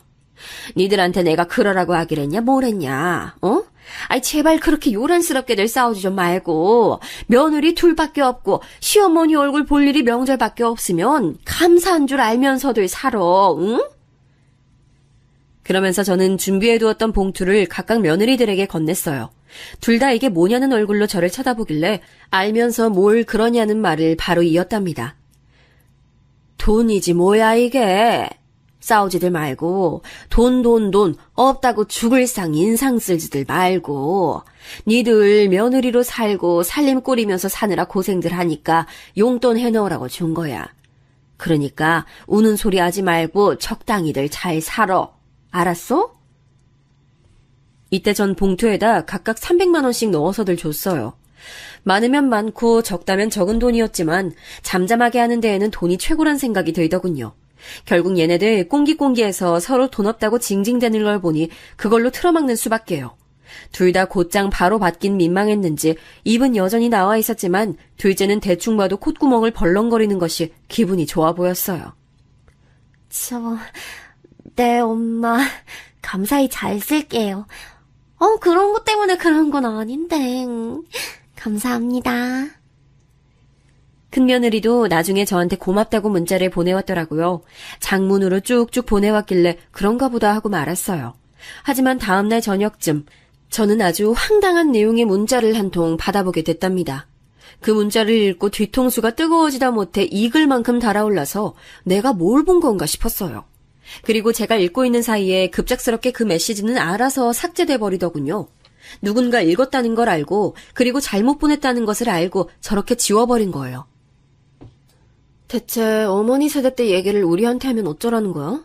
뭐 그럼 그때처럼 가 쓰고 말 타고 다니던지. 하여간 너무 꼰대 같아 어머니는.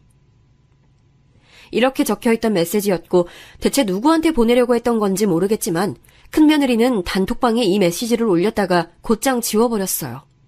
제가 읽었을 거라고 상상을 못하는 건지 아니면 그렇게 생각하고 싶지 않은 건지 몰라도 아무튼 조용하더군요. 전 너무 아연실색해서 애들 장가 보내고 하던 즈음 세상을 떠나버린 남편 생각까지 나는 게 아니겠어요. 살면서 늘 징글징글하게 느껴지던 인간이었고 세상을 떠나던 순간에도 떠나고 나서도 딱히 그 인간 생각이 나본 적이 없었어요. 그런데 순간적으로 왠지 너무 마음이 허하고 외로워지는 거예요. 아들들은 장가 보냈고 며느리 쪽 사람들이 됐고 그리고 그쪽 사람들도 잘 살아야 서로 편한 건데 그럼 나의 이 허한 속은 누가 달래주나 참 외롭더군요. 이때 참 라디오도 많이 듣고 사람 목소리가 나오는 뭔가가 듣고 싶어서 유튜브 영상도 많이 찾아 들었답니다. 유명한 강사님들 강의도 듣고 많이 울면서 속을 달랬어요. 그런 것들을 추천해 준 건 제가 자주 가는 단골 미용실 원장 아줌마였어요.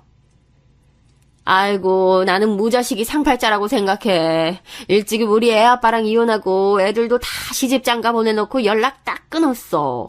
내가 원래 아들, 딸이랑 사이가 별로 안 좋아. 어릴 적에 내가 잠깐 걔네 놔두고 나갔었거든. 커서도 연락해서 얼굴도 보고 내가 용돈도 주고 결혼식도 가고 했는데 그렇게 한이 많은가 봐. 아유, 그냥 다 신경 끊고 살기로 했어. 언니도 자식들 너무 의지하지 마요. 유튜브나 봐. 요즘 좋은 거 많더라고. 이분의 의견에 다 동의하는 건 아니지만 확실히 저한테 좋은 걸 알려주긴 했어요. 그나마 나이 먹고 마음 터놓기도 힘들고 왜 그렇게 제 세대들이 유튜브를 많이 찾고 듣는지 알겠더라고요. 아무튼 허한 마음을 갖고 한동안 며느리 둘과도 거리를 두며 지냈었는데요. 그러던 어느 날 갑자기 둘째 며느리한테 연락이 온 거예요. 밖에서 식사 좀 하자며 아가도 저를 보고 싶어 한다면서 나온다더군요. 엄마, 간만에 저 엄마네 갈 테니까 같이 밥 먹어요, 우리. 제가 운전해서 가려고 해요. 그래도 뭔가 이런 마음을 알아주는 대상이 있는 것 같아서 마침 시기도 아주 잘 맞게 연락이 왔던지라 너무 고맙더군요. 하지만 그렇게 저를 찾아온 둘째는 우리 아들도 저에게 직접 꺼낸 적이 없는 얘기를 선뜻 하면서 저를 놀래켰어요.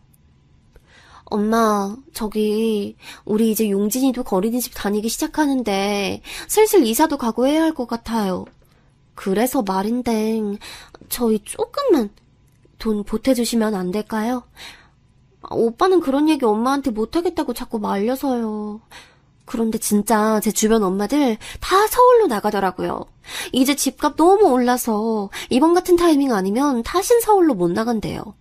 마지막 타이밍이란 말이 있더라고요. 엄마가 조금만 도와주시면 안 돼요? 네? 이 무렵 아들들 각자 직장이나 사업 사정이 좋진 않아서 영 살림이 시원찮긴 했어요. 제가 어느 정도 재산이 있다곤 하지만 무턱대고 그때마다 경제적으로 채워주고 싶진 않더라고요.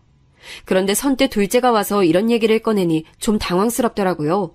전 곧장 거절을 했답니다. 당연히 둘째 반응은 좋지 않았어요.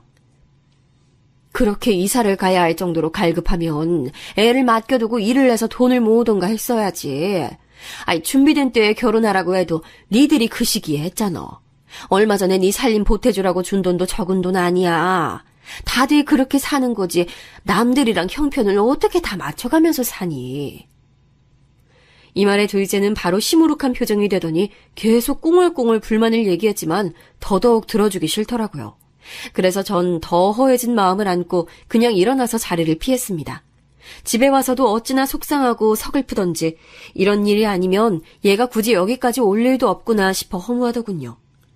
그 뒤로 둘째도 기분이 상했던지 연락도 잘 안 하고 다 같이 만나는 명절 때도 눈도 안 마주치려고 하는 거예요. 참 이래저래 저는 시어머니한테 잡혀 살던 시대였는데 며느리 눈치까지 보며 살아야 하는 세대가 된 것 같아서 속상했습니다. 그런데 그리 머지않아 저는 결국 그 돈을 대주었고 얘네들이 서울에 집을 얻도록 해줬네요. 이렇게만 놓고 보면 잔뜩 삐진 저 모습을 달래주느라 또 그랬냐고 생각하실 텐데요. 절대 그런 이유가 아니었어요. 그럴 수밖에 없는 답답한 사연이 있었답니다. 둘째 아들로부터 연락을 받게 된 거예요. 첫 마디부터 제 가슴이 쿵 떨어지게 하는 말이었어요. 엄마, 저기 용진이가 많이 아파요. 정신이 없어서 요즘 연락도 못했네요, 엄마. 뭐? 어디가 어떻게 아픈데? 그게 의심되는 소아 무슨 병 같은 게 있어서 말이에요. 이 동네 병원들은 다 시원스럽지 않더라고요. 서울에 있는 큰 병원에 가라고만 하고 요 몇 주간은 용진이 엄마가 운전해서 서울까지 왔다 갔다 했는데 저도 계속 야근하느라 챙기질 못했어요. 용진이 엄마도 저한테 불만 장난 아니고 아파서 축 늘어져 있는 용진이 보니 저도 마음이 안 좋아요. 저도 이제 자식 생겨보니 엄마 마음이 이해가 되네요. 여기까지 들어놓고서 안 그래도 마음이 썩 시원치 않았던 저는 큰 결심을 한 거예요. 돈이 없다면 모를까 보태줄 여력이 되긴 했었는데 어디까지나 쉽게 돈을 쥐어주고 싶지 않았거든요. 그런데 사정이 이렇게 됐다는데 어떻게 주지 않을 수 있겠어요. 손주가 그렇게 아픈지도 몰랐고 며느리가 주말마다 운전해서 큰 대학병원에 피검사 받으러 다니고 결과 보러 또 가고 원인도 시원치 않은 병명 때문에 고생한다는 얘기를 들으니 갑갑하더라고요. 먼 지방에서 저렇게 차로 운전해서 왔다 갔다 하고 자그마한 모텔을 얻어서 지낸다고 하니 조바심이 났어요. 결국엔 서울에 집을 얻어줬고 둘째네 애들 다 와서는 나란히 저에게 인사를 하더군요. 일단 둘째 며느리는 마냥 그렇게 울기만 하면서 저한테 고맙다고 하는 거예요. 엄마, 너무 감사해요. 정말 엄마가 이렇게 도와주시지 않았으면 용진이 데리고 매번 왔다 갔다 할 뻔했어요. 정말 감사해요, 엄마. 그래, 난 그런 일이 있었는지도 몰랐어. 알았으면 진즉 나섰을 거야. 네가 정말 고생이 많다. 이런 모습을 보니 저도 그간 내심 서운해했던 응어리가 풀려나가기도 하고 이렇게 될 거 진즉 해줄 걸 그랬단 생각이 들더군요. 그리 대단하게 넓고 좋은 곳도 아니고 24평 정도 되는 작은 아파트를 얻어줬거든요. 그렇게 다니는 중에 손주도 정확히 검사를 거치면서 특별한 병은 아니고 그저 열치레를 했다는 것만 알게 됐고요. 이때 완전히 안심을 하게 되면서 이제 정말 우리 가족들이 행복하게 사는 날만 남았다 싶었어요. 그래서 다 같이 둘째네 집에 모여서 한번 식사도 했는데 한 가지 걸리는 것은 이때 큰며느리의 반응이 약간은 시큰둥해 보였다는 거예요. 사실 이러저러한 사정에 있어서 둘째네 집을 서울로 얻어준 건데 그냥 제 느낌인지 모르겠지만 좀 서운해 보이더군요. 어머, 용진이 일이 있어서 집을 얻어주셨던 거예요? 그렇구나. 아니 저는 저번에 이 사람이 사업 확장한다고 얘기했을 때 아니에요, 어머니. 별 얘기 아니에요. 이 부분이 저로서는 조금 걸리는 게 큰아들이 부업으로 뭔가를 해보고 싶다고 제게 말한 적이 있었어요.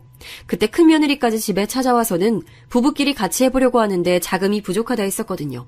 그때 저는 너들끼리 알아서 해결하라고 거절했었고 얘네들도 그럭저럭 수긍을 했었답니다. 그 뒤에 이렇게 된 배경을 보고 내심 그때 생각을 하고 있었나 봐요. 아무튼 서운하게 생각해도 별 수 없고 다 사정에 따라 인생이 이렇게 흘러간다고 여기기로 했어요. 하지만 인생은 여전히 저에게 녹록지 않았으니 도통 이제 괜찮다, 쉬어가도 된다며 안심을 시켜주질 않더라고요. 왜냐면 얼마 안 가 저를 좌절하게 만드는 사건이 또 터져버렸기 때문이에요. 평소에 음식 솜씨가 막 좋은 건 아니지만 제 김치는 아들들이 꽤 좋아하는 편이었거든요. 서울 사는 며느리들 불러서 할 생각은 당연히 없었고 그다지 많지 않은 부피로 김장을 하고 있었어요. 그런데 이것저것 들고 옮기며 하다가 허리를 아주 크게 다치게 된 거예요. 이때 급한 대로 근처 사는 아줌마며 미용실 아줌마며 닿는 대로 다 연락을 해서 응급실을 갔어요. 하지만 여간 엉망이 된 게 아니었나 보더라고요. 지루한 시간들을 지나 결국 수술을 해야 한다는 결론에 이르렀고 이 지역은 안 되고 서울에 있는 병원으로 가게 됐어요.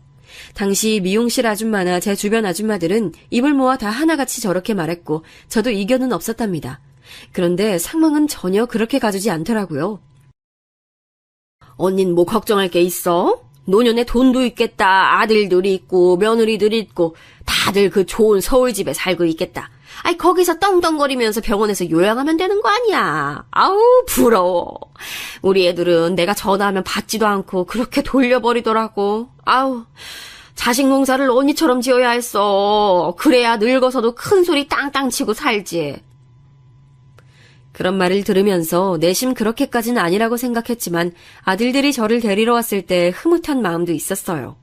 며느리들이야 살림하고 애 챙기느라 못 오긴 했었지만 당연히 서울 쪽으로 올라가면 저를 신경 써줄 거라고 생각했답니다. 그런데 제가 있는 곳으로 면회를 놓은 며느리 둘은 평소 제가 그들에게 각각 따로 갖고 있었던 서운함을 다 잊어버릴 정도로 황당한 장면을 제게 보이더군요. 서운함이 다 가시게 해줄 정도로 정넘치는 모습을 보여준 게 아니라 이 모습을 제가 살던 동네 친한 미용실 아줌마들이 못 본 게 다행일 정도로 너무나 수치스러웠어요. 어쩜 이렇게 하나같이들 저한테 이럴 수가 있나요? 저의 거초나 간병을 두고 나온 화제를 듣자마자 둘 표정이 싹 변하더군요. 그러면서는 말 많은 둘째가 먼저 소리를 내는 거예요. 형님이 간병하세요. 아직 애기 없으시잖아요. 저 용진이 아직 여기저기 아픈 데 많고 신경 써줄 데 많아서 안 돼요. 형님이 어머니 봐주세요. 그러자 큰며느리는 도끼 눈을 뜨면서 바로 둘째를 노려보는 거예요. 동서, 지금 말장난해? 언제는 엄마 거리면서 서울집 받아낼 땐 언제고 무슨 이제 내외하듯이 어머니 소리 하는 거야. 나보고 모시라고? 자기 진짜 웃기다. 내가 애 낳기 싫어서 안 낳았어? 어쩜 그렇게 말을 버르장머리 없이 해? 노인네 모시려고 하니까 아주 눈 뒤집어져서 되는 게 없어?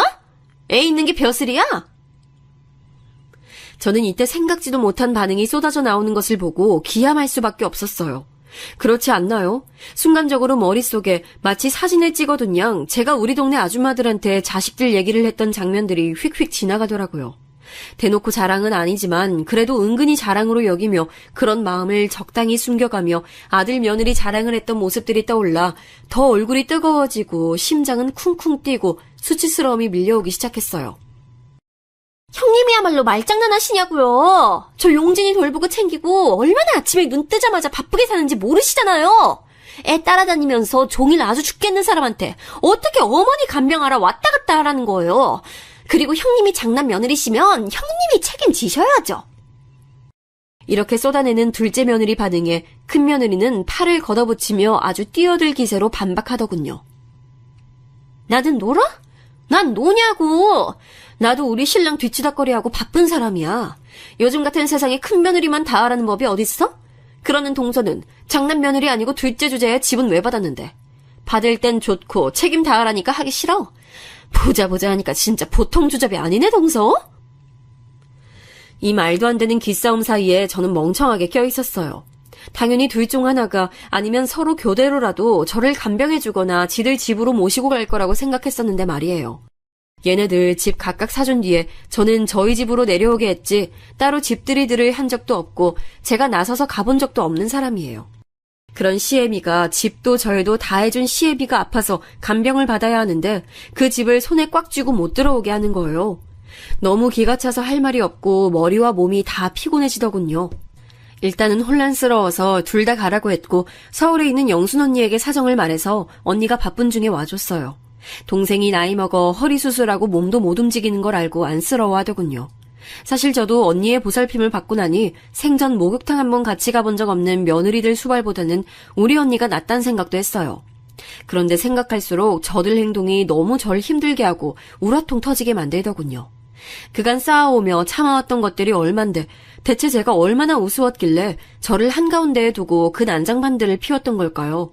참다 정말 너무 억울하고 한맺혀 잠이 안 오던 새벽에 언니에게 이런 얘기를 털어놓았어요. 늙음하게 손녀 손주들 돌보고 있던 언니는 이 얘기를 듣고 깜짝 놀라서는 왜 그런 꼴이 되었냐며 화를 마구 내는 거예요. 에라이 미친 것들. 너 그것들 싹 다 쫓아내. 안 그래도 시이모가 왔는데 코빼기도 안 내비치고 있는 내내 전화 한 통도 안 한다 싶었다. 아이 그것들은 너한테 집 받아서 살 자격들이 없어. 올 때 갖고 온 것도 없는 것들이 주제에 서울집은 달라 해서 사주고 넣어줬더니 이거 간병하느라 얼마나 모신다고 그 앞에서 싸워들. 아우 참나. 야, 은혜를 모르는 것들이 있다지만 그것들은 정말 독하다. 그것들 더 놔뒀다간 네 재산 홀랑 까먹고 너 갖다 버릴 것들이야. 다 쫓아내버려. 양아치 같은 것들. 이 말을 듣고 있자니 너무 기가 막히고 더 배로 화가 나서 아들들에게 전화해서 슬슬 사정들을 떠봤는데요. 이거 참 가관이더라고요. 역시 하나를 보면 열을 난다고 웬만한 얼간이들이 우리 며느리들 같은 짓을 하지는 않죠. 알고 보니 큰아들은 저에게 너무 미안하고 지 엄마가 안쓰러워서 며칠 집에 모셔오려고 했다는데 큰며느리가 극구 반대를 하는 바람에 어마어마하게 싸웠다는 거예요. 엄마, 내가 면목이 없어. 진짜 이럴 줄 몰랐어, 이 사람. 아니, 어떻게 그럴 수가 있어? 나 너무 실망스러워. 내가 처가댁 처제나 처남을 얼마나 챙겨줬는데 나도 배신감 장난 아니야. 아들은 이런 모습으로 자기 부인에게 너무 화가 나서 냉전 중이라 하더군요. 큰며느리는 그러던지 말던지 절대 시어머니를 집에 들이지 않겠다며 신신당부를 했다고 들었고요. 그런 얘기를 들을수록 이전과는 절대 같은 모습으로 이것들을 둘 순 없겠더군요. 언니네 집에 며칠 있으면서 전 몇 번이나 숨을 고르며 며느리들에 대한 생각을 또다시 고치고 또 고치고 그렇게 일을 갈게 됐습니다. 와중에 둘째 아들에게 전화를 걸었더니 이 녀석은 아예 다른 문제로 고민을 하고 있던 중이었더군요. 다른 것도 아니고 지 마누라 때문에 말이에요. 둘째 며느리는 아주 큰 며느리는 양반일 정도로 사고를 치고 있었더라고요. 뭐야? 애를 제대로 안 본다고? 엄마, 나 진짜 이런 말까지는 안 하려고 했는데 장난 아니야. 용진이 아파서 그렇게 차로 왔다 갔다 하던 혈기는 어디 가고 애 괜찮고 이쪽에 집었고 나니까 이 동네 아줌마들이랑 몰려다니면서 맨날 애를 늦게까지 어린이집에 맡겨놔. 어디 멀리 가서 비싼 밥 먹으러 다니고 옷 사대고 얼마 전엔 애를 안 데리러 가서 어린이집 선생님이 나한테 전화를 했다니까. 나 그때 일하고 있었어. 애 엄마가 안 왔다면서 7시가 넘었는데도 안 오신다고 용진이가 울고불고 난리 났다는 거야. 나보고 무슨 자기 쇼핑몰에 와 있다고 대신 데리러 가달래. 미친 거 아니야 얘? 전 완전히 인내심의 줄이 또 끊어져 버려서 더는 정신을 차릴 수 없게 됐습니다. 일단 허리가 조금 가라앉은 것 같아서 그대로 둘째네 집으로 이동했어요. 역시 가보니까 며느리는 집을 비우고 밖으로 싸돌아다니고 있어서 그런지 집이 아주 개판인 거예요. 빨래통은 쓰러질 듯 꽉 차서 악취가 풍기고 있고 냉장고는 썩은 음식 천지에 집도 구석구석 모래사장처럼 먼지가 쌓여서는 그 집에서 산 지 무슨 10년은 된 양 지저분하더라고요. 그대로 아무것도 건들지 않고 큰 며느리도 둘째 며느리도 싹 다 호출했어요. 퉁퉁거리면서 왜 부르시냐고 설마 자기 모시라고 할까봐 인상을 잔뜩 쓰고 나타난 그것들에게 저는 다짜고짜 통보부터 했고요. 이것들 얼굴이 냉동된 오징어처럼 시퍼렇게 변하는 꼴도 마주했습니다. 니네들 이혼해라. 다들 집에서 나가. 더 얘기할 것도 없고 바꾸고 뭐 할 것도 없어. 무슨 말인지 알지? 가진 거 없이 왔으니까 빈몸들로 나가. 제 말에 인상만 잔뜩 쓰고 서로들도 안 쳐다보던 며느리들은 눈이 크게 뜨여서는 아주 어안이 벙벙해 보이더라고요. 차마 뭐라고 말을 못 대고 있길래 이어서 말했어요. 내가 니들한테 뭐 그리 많은 걸 말했냐. 아파 죽겠어서 서울에 다니러 왔고 그거 좀 봐주고 니들 집에 한 며칠 있다 간다는 걸 그렇게 귀신 보듯 즐거버려 돼? 니들 필요할 땐 헤헤 어머니 거리면서 니들이 수고할 생각하니까 그렇게 싫어서 죽일 듯이 싸워대? 나도 니들 싫어. 니들을 가족이라고 생각해서 집도 못 내줬더니 돌아오는 게 이 꼴이면 차라리 이참에 찢어지는 게 나아. 잔말 말고 짐 싸서들 나가 얼른. 제 말에 둘째는 그 큰 눈에 눈물이 그렁그렁 맺혀서는 아니라고 제 발을 붙잡지 뭐예요. 아주 가증스럽게 말이에요. 엄마 왜 그러세요? 이혼이라뇨. 화나신 건 알겠는데. 아니, 제가 잘못했어요. 그렇다고 이혼이란 말을 하시면 어떡해요. 우리 용진이 어떡하고요. 전 이 모습이 너무 역겨워서 곧장 말을 이었어요. 이 부분까진 말을 안 하려고 했는데 듣고서 옆에 있던 큰며느리도 기겁하더군요. 용진이? 네가 용진이 이름 올릴 자격이냐 있냐? 애 내팽개쳐 놓고 물통이며 도시락도 안 씻겨서 곰팡이 쓸었다며. 어린이집 선생님이 애 걱정을 할 정도라며. 그리고 헬스인지 뭔지 다니면서 거기 젊은 놈이랑도 어울려 다닌다면서. 넌 지금 나한테 한 대 안 얻어맞은 걸 다행인 줄 알아. 안 그래도 이 얘기를 아들이 전할 때 조용히 마음속으로 이혼 생각을 몇 번 했다가 참았다고 했었거든요. 저를 생각해서 참았다는데 전 그럴 이유가 없다고 생각됐어요. 좋은 말 할 때 썩 꺼져. 너랑 엮인 짐만 고스란히 들고 나가. 다른 거 건드리면 가만 안 놔둬. 둘째 며느리는 제가 여기까지 말하니 아주 어깨를 바들바들 떨면서 어쩔 줄 모르더라고요. 엄마. 내가 왜 네 엄마야? 시끄러! 그리고 전 곧장 눈을 돌려 큰며느리에게도 호통을 쳤어요. 넌 뭐 아닌 줄 알아? 너도 당장 집 가서 짐 싸서 나가. 긴 말 더 듣기 싫어.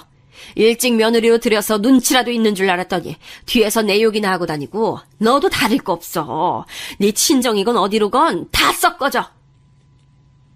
제가 이렇게 난리를 치는 동안 같이 자리 잡고 앉아있던 큰아들과 둘째 아들도 어느 정도 마음의 결심을 한 듯 하더군요.